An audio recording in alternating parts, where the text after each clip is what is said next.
guys, this is my second vlog. So, nandito ako ulit para mag-rate ng Jonak Stories, which is a Costa Leona series. Ang i-rate ko naman is, sa unang vlog ko is, Scorching, Love.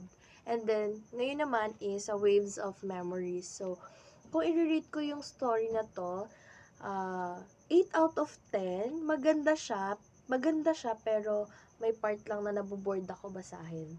So, babasahin ko yung stories niya, sinulat ko naman na here para babasahin ko na lang sa inyo para malaman niyo din yung stories na to. And kung gusto niyo magbasa ng Wattpad, free naman i-download to. So, ang Waves of Memories ang stories na to ay tungkol sa pinagdaanan ni Aya at ni Ali. Pareha silang lumaki sa Costa Leona. Si Ali ay apo ni Senyora Domitila.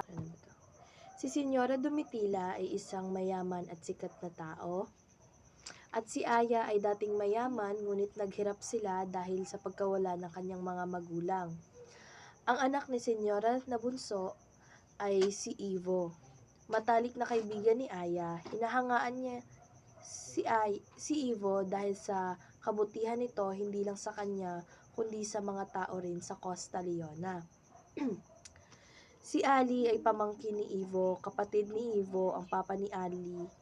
Si Ali ay bata pa lang, si Aya alam na niyang gusto niya si Ivo. Si Aya, pero dahil alam niyang si Ivo ang gusto ni Aya. Ngunit dahil laging wala si Ivo at laging umaalis ng bansa, kaya si Ali at Aya ang naging madalas na magkasama. Laging wala si Ivo at laging umaalis ng bansa, kaya si Ali at Aya ang naging madalas na magkasama.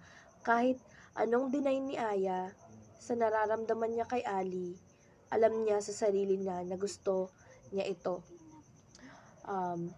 Nang nagtatrabaho na siya sa Maynila, ilang buwan ang nakalipas, umuwi siya ng Costa Leona at dumiretso kay Alejandro na abutan niyang maraming bugbog. At nagkasagutan sila, sinubukan siyang talian ng lubid sa kamay, ngunit nakatakas siya at dali-daling umalis.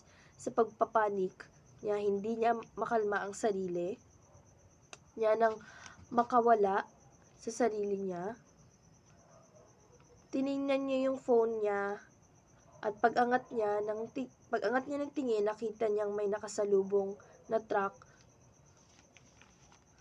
Biglaan niyang naliko ang sasakyan at dumidiretso itong tumama sa puno dahilan ng malakas na pag-untog ng ulo niya at dahilan ng pagkawala ng kanyang alaala. Nagising siyang walang maalala kahit saan, kahit na si Ali. Tinulungan siya ni Ali makaalala hanggang sa kinasal sila. So, yung stories na to, about sa stories na to is, may happy ending naman siya kung i-summary lang talaga natin yon. Maganda siya, pero may part lang talaga sa stories na to na maboboard ka, para sa akin lang. So, yung iba, if gusto nyong magbasa ng Wattpad or ng Jonak Stories, download nyo na. Masaya to. Okay guys, see you sa next vlog ko. Marami pa akong stories na i-rate. So, bye!